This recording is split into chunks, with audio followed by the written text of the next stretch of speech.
Oh, boy, look at that boy skin looking good. Okay, my fault. Anyway, all right, we good? We good right here? Yep, good. All right, yeah, let's get it.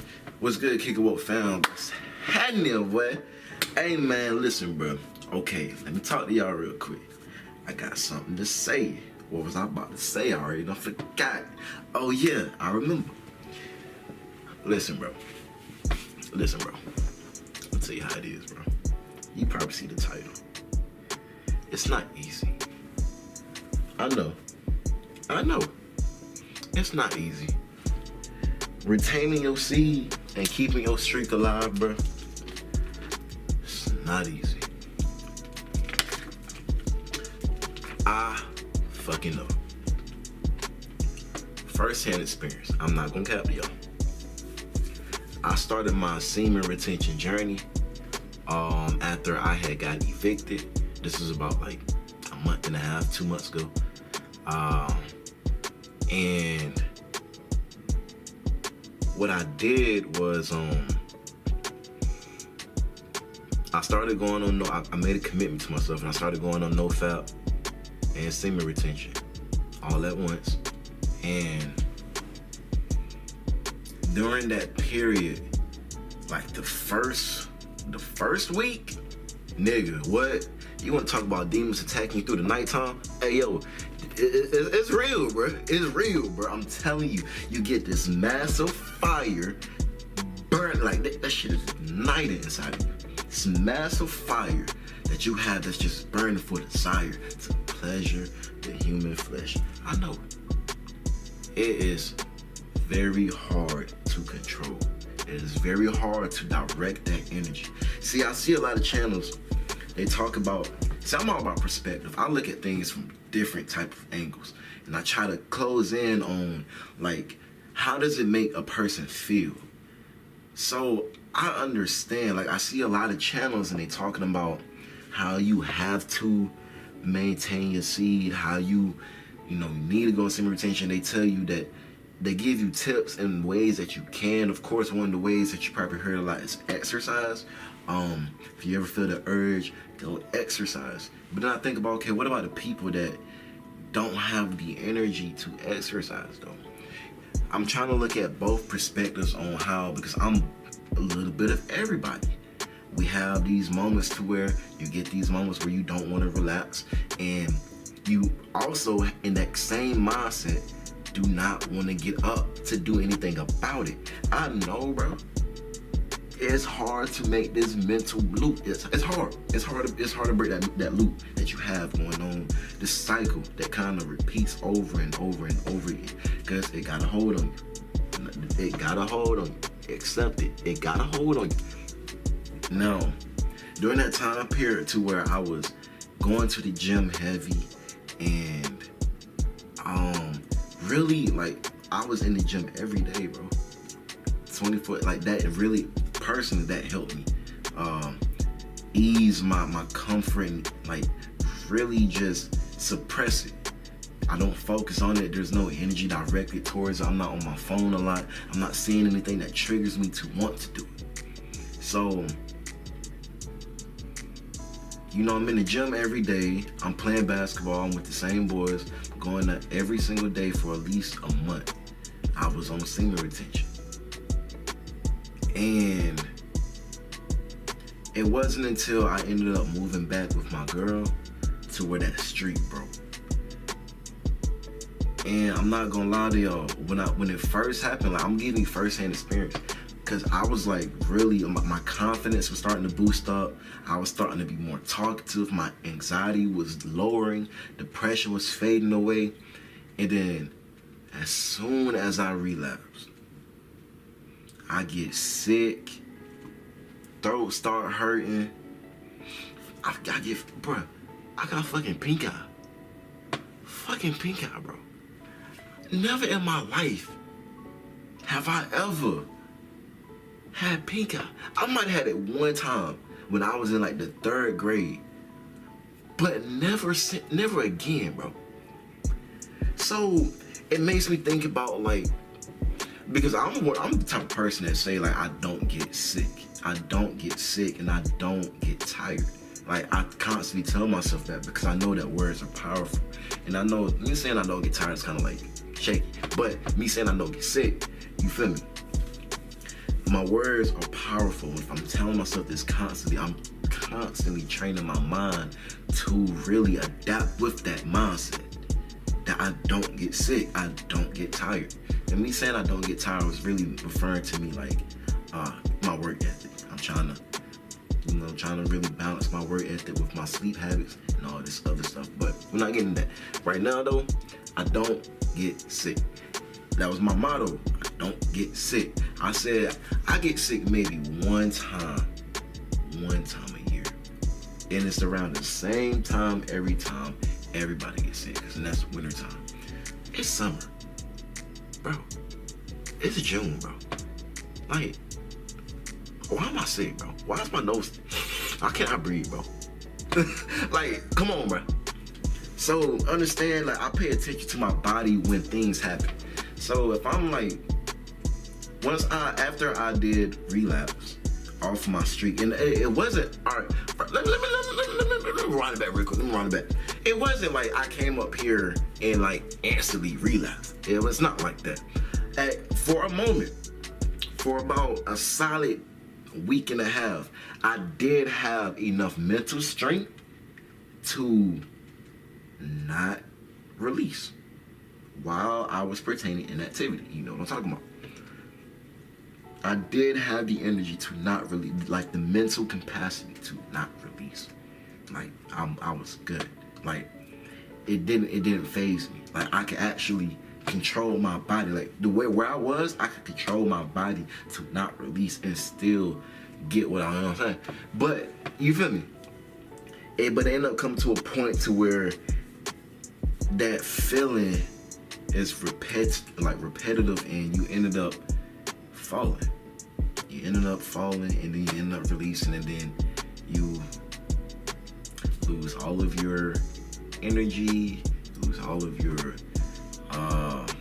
life force that you had built up and worked so hard to build.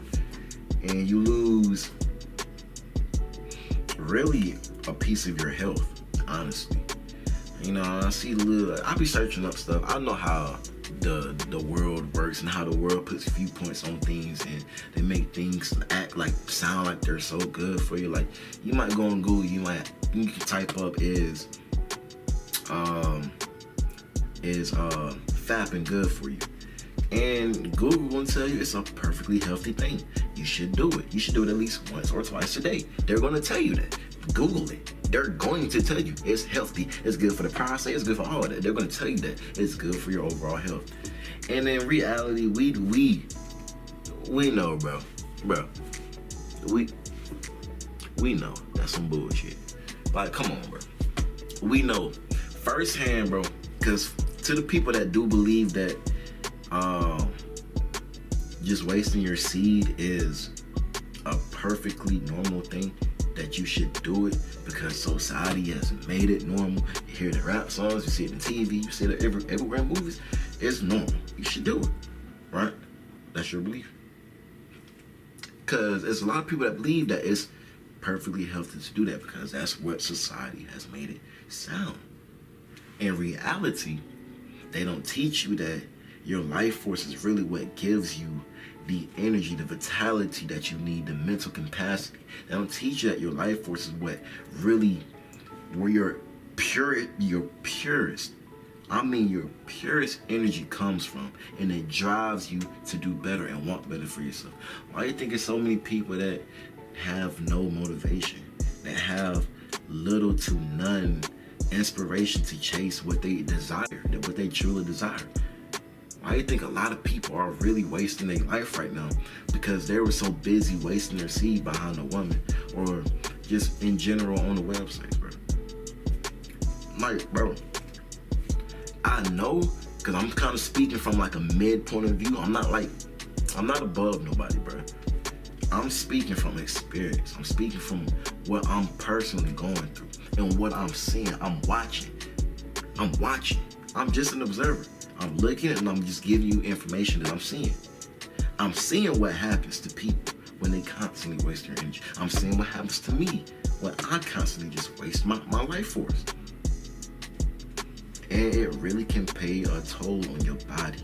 And it's gonna give you that mental fog, and it's really going to suck out all of your motivation and all of your inspiration. That's all it's gonna do. So don't fall for the trap and believing that it's a healthy thing. We know if you're on this Kikabruh channel, you have a sense of spirituality, and you know that a lot of things that they taught us is not the way. We know this. You have to unlearn and relearn again. You got to. This world, if you let this world manipulate you and control you, they will do whatever they want with you, and they will take all of your life force and all of your energy, and you will be a nobody. Before my camera so rudely cut me off, what I was saying was, this world will treat you like a nobody. You come, you live, you go. You will never make an imprint. You'll never make a impact or a change. Now, don't get me wrong. Like, I know this sound kind of like aggressive, but I'm not speaking on like predominantly your family. You're gonna have, of course, you're gonna have that impact, that relationship with your family. You're gonna inspire people that's around you in your lifetime. But we are meant for so much more than that. Like, if you truly, let's see if we can get I feel like we need to be close. All right, there we go.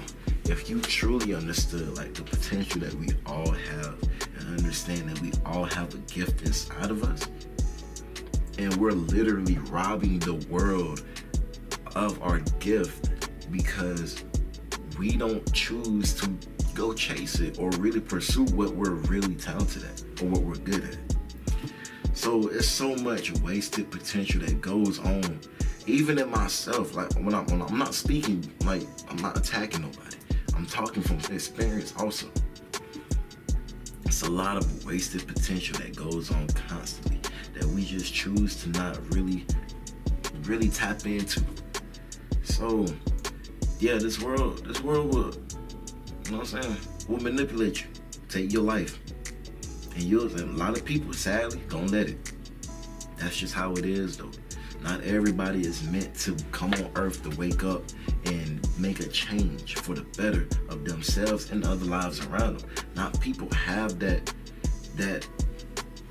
mental capacity. A lot of people are just here to be here, bro. A lot of people are just here for you to interact with and never see them again. A lot of people are just here to have an experience and then pass on. That is it. But if you want to do more, you want to make change, you're going to have to discipline yourself. And I'm talking to y'all, but I'm also talking to me. So I'm talking to myself, talking to y'all, talking to you, talking to me. You know what I'm saying? So it's like, I'm really like, this is like a self-conversations that I be having with myself. But y'all are kind of like my witnesses. So it's going to feel like I'm talking to you too, but I'm talking to us. You know what I'm saying? We are one. Like, I'm talking to you, nigga, or female, and I'm also talking to me. Okay, but anyway. But yeah, bro, it's you're gonna have to have a lot of discipline. You're gonna have to have a lot of consistency. That's one thing that I am working on right now. It's disciplining myself, learning when to separate myself from environments to kind of put myself in a mental headspace where I need to really lock in or tap into what I know I'm capable of and what I'm pursuing. Like, you're gonna have to take that step back, bro. You're going to have to. I'm telling you, you're going to have to. Whether you do it or not is on you. But you're going to have to if you want to see change happen within yourself and within other lives around you. Because I promise you, when you start working on yourself, when you start being that inspiration, being the change that people can really look up to you for inspiration, and you're kind of like a leader. And it's your job to lead people in the right direction. If you have people that's looking up to you, you don't want to like make people go astray and you have so much knowledge and so much potential inside of you that's just boiling to be released, and you're holding it back. That's so selfish, bro. It's so selfish. Gotta let the world know. So if you have something, I'm like, specifically talk to my guys right now, because I was talking about semen retention. It all comes back down to that. you're gonna have to control it, maintain it. Now, like I said before, I know it's not gonna be easy. It's not meant to be easy. This journey is meant for you to make mistakes. It's meant for you to learn from them, and you're gonna learn through either guilt, depression, or anxiety. There's gonna be three main things right there that's gonna kick your ass. They gonna teach your ass, bro. I'm telling you, bro. There's three main things right there: guilt, anxiety, and depression. These three things right here is what's gonna control your life if you let it. You have to overcome it. And I'm not really too educated on how females and semen retention. I don't really know if they don't really have the ability to create life force. Yeah, no, hold on. Yes, they do. I'm sorry. Cappers. My fault. I corrected myself. Hold on. They have the ability because they need our seed to grow that life force. But then again, hold on. Because thinking about it, hello. Because we create life force, right? We generate the life force for women to produce. I say it like that. That sounds better. We create the life force for women to produce it. For women to be able to nurture it and grow it. But we are it's really yin and yang. Like, if I'm gonna be honest with you, it's really yin and yang. You can make it an argument if you want to, but in reality, it's 50-50. You can't have one without the other. You cannot have a child without a man. You can't have a child without a woman. It's 50-50. You can't men create, the women produce. They're the ones that grow it. But definitely, I think it affects men more because women they can repetitively release over and over again, and that would not change their minds. It might make them a little bit tired, it might get them, sleepy, but it's not going to suck their life force. It's not going to drain them completely. It's not going to unmotivate them or give them brain fog like it gives us men. And because it's a reason women can do it repetitively, and when a man does it, when a man releases, and that one time can just drain your whole body to where you almost feel paralyzed, and you get really comfortable in that state of mind.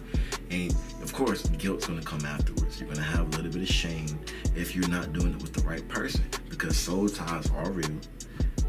We ain't gonna talk about all that right now. All I'm saying is, look, man, when it comes down to it, I know it's hard, bro. I know semen retention is hard. I know retaining is hard, and I know that it's a lot of things going on in this world that gives you every single reason to do it. Whether you got life beating your ass and you got depression hitting you, so you feel the way that you need to release. Whether you got some other problems going on that you feel like you just can't take it anymore. You need some type of feel good. I know, nigga. I know, bro. I'm telling you, I know. I'm you. We know, bro. But you're gonna have to be willing to learn and try and keep, bro. If I can't stress this enough, do not stop learning, bro. Keep expanding your knowledge. Keep reading books. If it's a book that I would recommend y'all to read, because there's a lot of books that talk about semen retention. I've read it in Think and Grow Rich by Napoleon Hill. I've read it in, read a little bit about, I'm not really sure, I might want to get false information, but I think I heard something about him, Outwitting the Devil. I haven't read the book yet, but I think I heard something about it. I know it's in the book, The Way of the Superior Man by David Dieter. I put the link in the bio. That's the book that I'm currently reading, and it talks about semen retention and how if you ejaculate, you should ejaculate up the spine into the mind, so that way your crown chakra will benefit, and you'll really be able to tune in with that frequency and tap into a higher energy. I'm letting you know, bro. I'm doing it. I'm practicing it. I'm currently in the motions. It's not easy. I'm telling y'all. I'm not saying I'm perfect. I'm not saying that I'm on the highest streak in the world right now, but I'm doing better than when I was. So that's good enough. Stay grateful. Not grateful. I'm sorry. Stay. Don't beat yourself up, bro. If there's one thing you shouldn't do is beat yourself up. Pick your ass up, get back up, go on, care about your day, realize that you, like, literally, sometimes you gotta look in the mirror and commit, bro. You gotta look in the mirror and tell your ass, bro, I'm not doing this shit no more. You gotta do that sometimes. And if I do, I will punt. I don't know what I'm saying. But you gotta talk to yourself for real. You gotta really self-analyze and really understand what you want in life. And if you want to really, like, truly try to discipline yourself, you have to put in the work. You have to put in the action. If you don't do it, if you really truly do not want change, then you're not going to try. You're not going to try. Every day is gonna feel like you're trying. You're gonna feel like you did a couple push-ups to get a little bit of energy out. But then, you know, you lay back down and all of a sudden you feel it again. You feel like you need it. You know what I'm saying? You can't hold it no more. No, if you're gonna do that and you get up and you start doing push-ups, get your ass out the room and go outside. I'm telling you, bro. Go talk to some people. Call your friends. If you really want to try this, bro, you're gonna have to do more than what you've been doing. So, this video is kind of long. I'm sorry, y'all. I've been going on a little rant. Anyway, with that being said, bro, what topics do y'all want me to talk about next? I'll give y'all my feedback and personal experiences. I know we all going through the same thing. I know we all got a lot going on. Life ain't easy. Life ain't fair. But you got to remember, you got to stay grateful through these hard times and keep going forward. That's the most important thing that you can do. And I promise you, life will benefit. Life will give you more than you can possibly ask for once you start believing, have faith, and stay grateful for everything that you already have. So, with that being said, bro, video already long enough. I love y'all, man. We out here.